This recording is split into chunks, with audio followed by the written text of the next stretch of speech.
분석 심리학자 융은 인간의 유형을 세 가지 차원으로 나누었습니다. 첫 번째, 내향적이냐 외향적이냐. 에너지 공급을 외부로부터 받는 분은 외향적이고, 내부로부터 조용히 이 에너지를 충전하는 사람은 내향적이 되는 것이죠. 두 번째, 감각적이냐 직관적이냐. 감각형은 경험, 현실, 기억 이런 것들을 소중하게 여기고요. 직관형은 이론 또 그리고 추상적인 어떤 생각들, 상상력들을 중요하게 여깁니다. 세 번째, 사고적이냐 감정적이냐. 이성과 객관적인 판단을 중요하게 여기는 것이 사고적이고요. 주관적인 공감을 중요하게 여기는 것이 감정적이 되겠죠. 여러분은 어느 쪽에 속하시는 분입니까? 요즘 여기 한 가지 유형을 더 붙여서 조사를 하는데, 그게 여러분이 알고 계신 MBTI입니다. 네 번째 하나 더 붙여진 차원은요, 판단형이냐 인식형이냐라고 하는 게 더 붙었어요. 모든 것을 계획하고 준비하는, 그래서 결과를 분명하게 얻을 수 있는 것을 선호하는 성향이 판단형이고요. 자유롭고 창의적이며 어려운 일을 성취하는 것에 선호하는 형태가 인식형입니다. 이것을 모두 조합하면 인간은 16개의 유형으로 나누어질 수 있습니다. 그런데요, 여러분, 전문 심리학자들은 이 MBTI 조사 결과를 자신의 성향을 참고하는 정도로는 괜찮지만 조사 결과를 맹신하거나 그 생각에 갇히는 것을 경고하고 있습니다. 바람직하지 않다는 것이죠. 사람에게는 16가지 유형이 모두 있기 때문에 그래요. 여러분 좋아하시는 배우들 보면은요, 유명한 배우들을 보면 이렇게 외향적인 사람이 많지 않아요. 굉장히 내성적입니다. 이 명배우들을 보면. 그런데 어떻습니까? 무대에 서면 그 연기가 폭발적입니다. 그래서 우린 더 큰 감동을 느끼게 되는 것이죠. 중요한 순간에 외향성이 이렇게 드러나기 때문에 관객들을 압도하는 것 아니겠습니까? 결정적인 순간에 평소와 다른 유형이 나올 때 삶은 감동적인 거예요. 그렇습니다. 사람은 자신의 특성, 고유함을 제대로 알고 또 결정적인 순간에 자기 안에서 그것을 꺼내야 할 것을 제대로 꺼낼 때 감동적이고 행복한 인생을 살아갈 수 있다는 것입니다. 그러나 우리는 자신의 고유함, 그 특성을 잘 모릅니다. 알아도 대충 알기 때문에 중요한 순간이 와도 그 순간에 자기 안에서 무엇을 꺼내야 하는지를 모른다는 거예요. 심리학자들이 조언했던 것처럼 사람들이 만든 조사 방식으로는 본인을 정확하게 파악할 수 없습니다. 우리가 무엇을 해도 결과가 만족스럽지 못하고 속상해지는 일들이 우리의 일상에는 많이 늘어나고 있습니다. 이것은 자신을 모르고 또 중요한 때를 모르고 그 순간에 자기 안에서 무엇을 꺼내야 하는지 모르고 살아가기 때문에 나타나는 현상입니다. 오늘 말씀은 자신을 정확하게 알고 결정적인 순간에 자기 안에서 무엇을 꺼내고 살아야 하는지를 정확하게 일깨워주고 있습니다. 바울은 인간의 유형을요, 심리학자와 다르게 두 가지 유형으로 정리하고 있습니다. 첫 번째는 창세기에 나온 아담형이고, 두 번째는 마지막 아담형입니다. 이게 무슨 말이냐? 우리 한번 알아보겠습니다. 여러분, 아담이라고 하는 이 이름의 뜻이요, 사람이란 뜻이에요. 아담은 보편적인 사람의 원형을 의미하는 존재예요. 다르게 말하면 세상의 모든 사람, 저와 여러분 예외 없이 아담을 닮았다는 말이에요.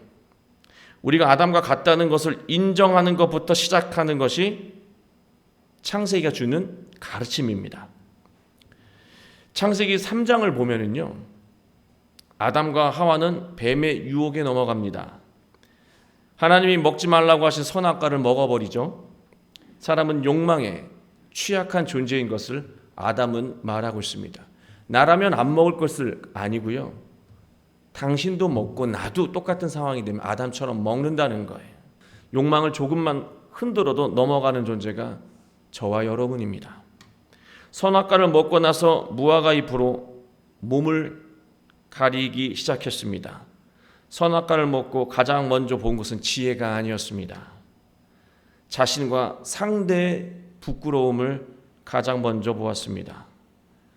선악과가 사람의 약점부터 보는 존재로 만들었다는 거예요. 그래서 사람은 자기 약점이 타인에게 드러나는 것을 매우 두려워해요. 반대로 타인의 약점은 아주 교묘하게 이용하려고 하는 마음이 있습니다. 하나님이 아담을 부르실 때 아담이 나무 사이에 숨었잖아요. 왜 숨었습니까? 아담은 하나님이 자신의 약점에만 관심을 가질 거라고 여겼기 때문에 두려워했던 거예요. 반대로 하나님이 선악과를 왜 먹었냐고 물으실 때 뭐라고 답합니까? 하나님이 보낸 여자가 먹으라고 해서 먹었습니다. 여기에서 두 존재에게 자기의 죄를 덮어 씌우고 있습니다. 하나님이 왜 나한테 그런 사람을 보냈냐라고 하는 거예요. 하나님이 첫 번째 문제고요. 그리고 그 여자가 먹으라고 했기 때문에 내가 먹었다는 거예요. 사람은 자신을 위해서 타인을 이용하고 희생시키는 존재인 것을 창세기는 그 아담을 통해서 보여주고 있다는 것입니다. 왜 아담은 그랬을까? 아니요. 우리가 그런 존재라고 창세기가 말하고 있는 거예요. 그것을 인정할 때부터 신앙이 시작된다라고 하는 말씀입니다. 바울은 아담과 하와가 선악과를 먹은 것이 오늘날 무엇을 의미하는지 12절에서 말씀하고 있습니다. 그러므로 한 사람으로 말미암아 죄가 세상에 들어오고 죄로 말미암아 사망이 들어왔나니 이와 같이 모든 사람이 죄를 지었으므로 사망이 모든 사람에게 이르렀느니라. 여기서 한 사람은 아담입니다. 아담을 통해서 죄가 세상에 들어오고 죄로 말미암아 죽음도 들어왔다고 성경은 말합니다. 그래서 이와 같은 모든 사람, 저와 여러분 모두가 죄를 짓고 살아감으로 결국 죽음을 피할 수 없게 되었다고 바울은 말하는 거예요. 우리가 그런 존재라고 우리를 이해시키고 있는 것입니다. 바울은 아담과 하와가 저지른 일을 죄라고 말하고 있습니다. 창세기에서 아담이 쭉 먹고 숨고 두려워하고 아내를 넘기고 핑계대고 이 모든 일련의 과정이요, 죄라고 말하고 있습니다. 일반적으로 죄라고 하면 우리 어떤 생각해요? 타인에게 피해를 주는 어떤 불법 행위를 죄라고 생각하잖아요. 우리는 죄는 짓지는 않지만 잘못한 마음으로 행동하는 것은 있습니다. 이렇게 생각을 해요. 그래서 죄인이라고 하는 표현을 우리가 성경에서 읽을 때 나는 죄인은 아니라고 생각을 해요. 잘못은 조금 저지르지만. 그러나 성경에서 말하는 죄는요, 우리가 생각하고 있는 그 죄보다 더 폭 넓다라고 하는 것입니다. 이 죄라는 헬라어 단어를 보면 하마르티아라고 하는 단어입니다. 이 하마르티아라고 하는 단어는요, 이미 여러 번 말씀을 드렸는데요, 그 의미가 관역에서 벗어난 것, 그게 죄예요. 관역에서 그 화살이 벗어난 것, 그게 죄라고 하는 말씀입니다. 하나님이 정하신 목표에서 삶이 벗어난 상태를 모두 죄라고 말하는 거예요. 뭐를 남의 것을 훔쳐가고 누구를 때리고 욕하고 뭐 이런 것도 잘못이고 죄가 되겠지만 하나님이 바라시는 삶에서 벗어난 것 그 자체가 죄라고 하는 말씀입니다. 사람은 늘 쫓기듯이 초조하고 불안해하며 사는 것처럼 살지 못합니다. 마치 죽은 사람처럼 하루하루 무력하고 무덤덤하게 살아가게 됩니다. 그게 하나님이 정하신 목표에서 벗어난 삶을 살아가는 사람들에게 나타나는 현상입니다. 저는 이 죄라고 하는 단어를 곰곰이 묵상하면서요, 떠오른 것이 있었어요. 이번 올림픽 때 우리나라 남자 양궁 선수들, 뭐 여자 양궁 선수들 잘했지만 양궁 선수들이 금메달 땄잖아요. 근데 양궁 선수가 인터뷰 하던 내용이 이렇게 떠올랐습니다. 화살이 관역에 꽂히기 전까지요, 그냥 쭉 날아가는 것 같은데 수많은 요인들과 부딪힌다는 거예요. 활시를 당겨서 놨을 때 이 슈팅을 한 다음에 날아가는 동안에 수많은 요인들과 부딪혀서 관역에 꽂힌다라고 하는 것을 말했습니다. 바람이 불지 않을 때는 그냥 눈에 정확하게 보이는 대로 활을 쏘면 관역에 정확하게 꽂힌다는 거예요. 그러나 바람이 부는 상황이 되면 눈에 보이는 대로 쏘면 안 된다는 거예요. 그대로 보면 날아가다 바람에 부딪혀서 다른 쪽으로 흘러 나간다라고 하는 말씀입니다. 그래서 바람이 부는 것을 느끼게 되면은요, 일부러 오조준을 해서 쏴야 관역에 딱 맞는다는 거예요. 이렇게 휘어질 걸 예상해서 살짝 왼쪽으로 쏘는 거죠. 그래야 이렇게 휘어져서 가운데 탁 꽂힌다는 말씀입니다. 그런데요, 여러분 아세요? 막상 바람이 불면은요, 오조준해서 쏴야 정확하게 꽂힌다는 걸 아는데 오조준해서 쏘는 것이 두렵다는 거예요. 그렇게 쏴야 맞다는 것을 알면서도 그렇게 쏘면 안 맞을 것 같다는 마음이 자꾸 들고 의심이 생겨서 망설여진다는 것입니다. 금메달 따는 선수들도 그렇다는 거예요. 저는 그 이야기가 떠올랐는데 그 이야기와 함께 동시에 우리 인생도 이 궁사의 입장과 똑같지 않은가라는 생각을 해보게 되었습니다. 하나님이 바라시는 삶을 살아가고 싶어요. 그 인생의 목표에 도달하고 싶어요. 그러나 그 과정까지 가는 이 세상의 과정 속에서 방해하는 외부 요인들이 너무나 많다는 것이에요. 그래서 예수님이 우리가 가르쳐 주신 말씀대로 순종해야 정확하게 그 목표에, 그 삶에 도달하게 되는데, 막상 인생을 살다 보면 그 요인들에 부딪히게 되면 아무리 봐도 그렇게 했다가는 안 될 것 같은 의심을 느끼게 된다는 말씀입니다. 그래서 예수님 말씀대로 순종하면서 쏘는 것이 아니라, 살아가는 것이 아니라 눈앞에 보이는 자기 욕심을 향해 인생의 활시위를 당긴다는 것이죠. 결과는 관역에서 벗어나 빵점, 죄로 얼룩진 결과를 얻게 된다는 말씀입니다. 사람의 죄가 관역에서 빗나간다는 이 표현 안에는 무서운 진리가 하나 포함되어 있어요, 여러분. 여러분, 궁사가 활시를 당긴 다음에 쐈어요. 관역에 날아가서 딱 꽂히면 이 사람이 잘 쐈다 못 쐈다가 결정되지만요, 날아가는 동안에 알 수 있습니까 없습니까? 몰라요. 날아가는 동안에는 지금 내 인생이 몇 점을 향해서 어디로 날아가는지 정확하게 장담하지 못하는 거예요. 우리 사람은 죄된 삶을 살아가는 동안 자신이 죄된 삶을 살아가고 있는 것을 전혀 알지 못한다는 사실입니다. 인생이 다 망하고 실패하고 나서야 비로소 그때가야 후회하며 깨닫는다는 것입니다. 그런 속성을 가지고 있다는 거예요. 사람의 인생은 화살과 많이 닮아 있지만 화살과 다른 면도 있다는 것입니다. 날아가는 동안에 화살은 절대로 방향이 잘못 쏘면 정확히 꽂히지 않지만, 인생이라고 하는 화살은요, 잘못된 방향으로 쐈다가도요, 방향을 바꿀 수 있다는 것입니다. 어떻게요? 사도행전 2장 2절을 보면은요, 성령이 사람에게 어떻게 임한다고 말씀하고 있습니까? 여러분 아시잖아요. 성령이 바람처럼 사람에게 임했다. 억지스러운 조합일 수 있지만요, 우리가 잘못 인생을 살아가요. 근데 몰라요. 그러나 성령이요, 그 인생을 올바른 인생의 방향으로 교정해 준다는 사실입니다. 그렇다면 지금 우리가 해야 할 것은요, 내 인생이 올바른 방향으로 가고 있는지를 끊임없이 점검하는 것입니다. 14절이에요.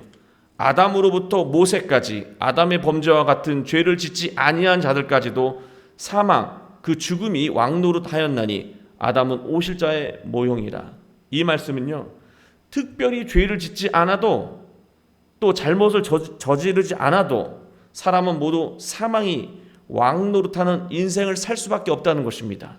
죽음이 시키는 대로 살 수밖에 없다는 거예요. 네가 잘 산 것 같아도, 네 기준에 잘 산 것 같아도, 특별히 다른 사람 괴롭히지 않은 것 같아도 결국 예수님 없이, 하나님 없이 살아가면 죽음의 종노릇하며 살 수밖에 없다는 말씀이에요. 이게 무슨 말인가? 여러분, 사람이 죽음을 느끼면은요, 극도로 이기적이고 자기중심적인 모습을 띠게 된다고 말씀드렸습니다. 우리는 죽음의 말을요, 생각보다 많이 물고 살아갑니다. 늘 죽음의 말을 입에 물고 살아간다는 거예요. 자기 뜻대로 되지 않을 때 죽고 싶다. 자기 뜻대로 되어야 살맛이 난다는 말입니다. 그리고 우리는 힘들고 지치면요, 뭐라고 말합니까? 죽을 것 같다. 이 말 안에는요, 자기 수고를 좀 알아달라는 표현도 있지만요, 내 상태가 그러니까 아무 일도 시키지 말라는 뜻이기도 합니다. 표현을 달리하면 이런 말도 해요. 이렇게 하면 안 되는데, 정말 큰일 나는데, 이런 말을 해요. 이렇게 되면 정말 큰일 나는데, 이렇게 되면 정말 망하는데, 이번에도 안 되면 억울해서 못 사는데, 나는 이렇게는 못 산다. 이런 말들을 우리는 하고 살죠. 다 죽음에 관계된 말들이에요. 그러나 실제로 안 될 것도 없고요, 큰일 나지도 않습니다. 저는 이 말을 왜 했냐면, 죽는다는 말 표현이 나쁘다는 것을 지적하는 게 아니에요. 이런 말을 하는 마음의 상태를 얘기를 하는 거예요. 이렇게 말하는 이유는 모든 일을 자기중심적으로 이기적으로 진행되어야 직성이 풀린다는 거예요. 그런 심성을 우리가 가지고 있다는 것이죠. 지금 내 삶은 다른 쪽으로 엇나가고 있는 것입니다. 아담이 하나님 앞에서 두려움을 느낄 때 무슨 행동을 했나요? 아까 말씀드린 대로 자신이 살기 위해서 아내를 희생시켰습니다. 자기 입장을 위해서는 타인을 희생시킬 수 있다는 생각이에요. 마치 세상의 섭리를 다 통달한 사람처럼 상대를 꺾지 않으면 내가 꺾이고, 상대를 죽이지 않으면 내가 죽는다는 말을 하는 사람들을 우리는 내가 하기도 하고 그런 말을 듣게 되기도 합니다. 그러나 곰곰이 생각해 보면 얼마나 사는 것이 두렵고 불안했으면, 또 자신감이 없으면 모든 사람이 없어져야 안심한다고 생각되는 것일까요? 죽지 않는 것을 인생의 목표로 살아봐야 결국 죽음을 맞이하게 될 것입니다. 우리가 이러한 모습으로 살아가고 있다면 우리는 마지막 아담형으로 살아야 한다는 말씀입니다. 15절 후미 말씀을 보면요, 한 사람 예수 그리스도의 은혜로 말미암아 선물, 많은 사람에게 그 선물이 넘쳤느니라. 마지막 아담, 완전한 사람의 모범이신 예수님의 마음을 닮아야 한다는 말씀입니다. 예수님을 통해서 은혜를 받게 되면은요, 하나님이 자신에게 얼마나 많은 선물을 주셨는지 알게 됩니다. 창세기의 아담형으로 살게 되면은요, 수많은 선물을 가지고 있는데도요, 받은 게 없어서 뺏을 것만 보여요. 남의 허점, 약점만 이용할 것만 보이지만요, 예수님에게 은혜를 받게 되면은요, 내가 하나님에게 얼마나 많은 것을 받은 존재인지를 비로소 깨닫게 된다는 말씀입니다.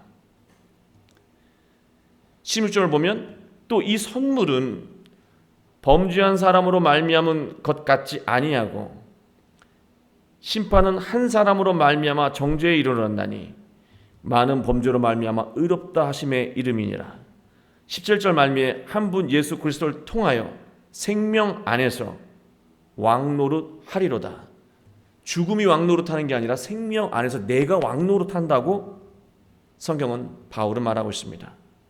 선악과를 먹은 아담처럼 이기적이고 자기중심적인 인생을 살아갈 때는 선물이 있지 않다는 것입니다. 오직 예수님을 통해서 선물을 알게 되고 생명 안에서 살아갈 때 우리는 왕노릇하며 살아가게 된다고 말씀하고 있습니다.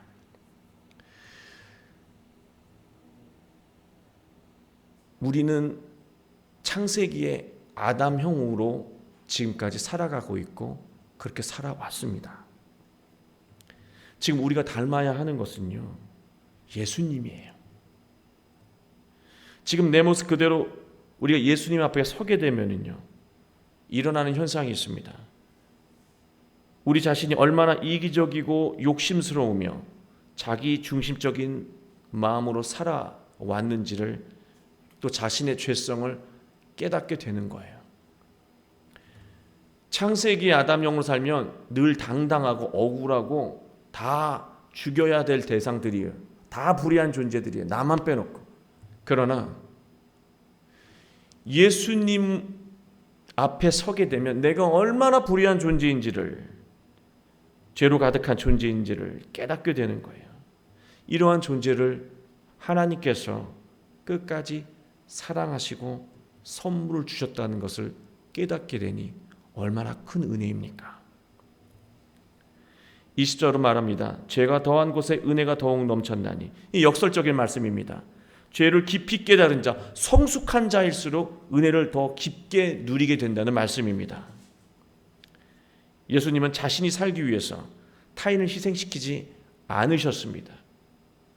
타인을 살리기 위해서 희생하는 생명의 삶을 사셨습니다. 자기 생각과 의견을 주장하기보다 하나님의 뜻에 순종하며 살아가셨습니다. 결국 결과적으로 자신도 살고 이웃도 살고 모두가 사는 구원의 삶을 사신 것입니다. 예수님처럼 자기 뜻을 즐기고 예수님의 뜻에 순종하며 살아갈 때 인생은 생명력으로 가득한 구원의 삶에 정확하게 꽂힌다는 말씀이에요. 지금 내가 잘못된 생각을 가지고 있더라도 예수님에게 의지하면, 예수님에게 집중하면, 예수 그리스도 그 십자가 앞에 내가 서게 되면 성령께서 내 어긋난 삶의 방향을 교정시켜 주시고 정확한 은혜와 구원, 행복의 삶의 목적지에 도달하게 만드신다는 말씀입니다. 죽음의 종으로 살 것인가? 늘 죽음 때문에 죽을 것 같아서 억울해서, 그래서 늘 불의한 삶을 정당화하며 왜곡된 삶을 살 것인가? 아니면 하나님을 믿고 내 눈에 보일 때는 나만 손해인 것 같고 행복하지 않을 것 같고 불행할 수도 있을 것 같은 그런 의심이 들지라도 예수님 앞에서 다시 믿음을 회복하고 그 말씀에 순종한다면 성령께서 가장 정확한 곳에, 가장 완전한 삶에 성령께서 꽂아 주신다는 말씀입니다.